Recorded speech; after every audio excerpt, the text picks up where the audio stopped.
হজরত লূত আলাইহিসসালাম এর স্ত্রীর অবাধ্যতার পরিণতি।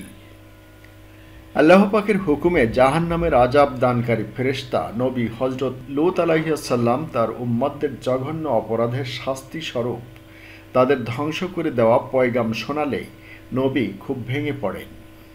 নবীকে সান্ত্বনা দিয়ে ফেরেশতারা বলেন যে আল্লাহ পাক আপনার পরিবারকে হেফাজত করবেন, শুধু আপনার স্ত্রী ছাড়া, কারণ সে অবিশ্বাসীদের মধ্যে অন্তর্ভুক্ত।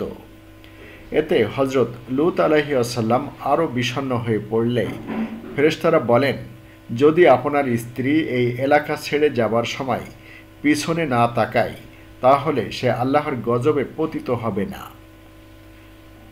সুদূর এলাকা থেকে রাতে আসার সময় নবী তার পরিবারের সকল সদস্যদেরকে পেছনে তাকাতে না বললেন। নবীর নির্দেশ সবাই শুনলেও তার অবাধ্য স্ত্রী শোনেনি, ফলে পেছনে ফিরে তাকানোর সাথে সাথেই আল্লাহর আযাবের ফেরেশতা তাকে পাথরের মূর্তিতে পরিণত করে দেন এবং সমগ্র সুদূর এলাকা উল্টে সমুদ্রে পরিণত করে দেন।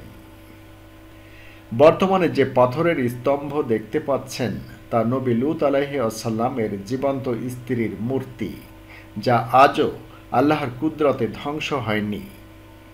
ইহা বর্তমানে জর্ডানের মৃত সাগর এলাকায় অবস্থিত।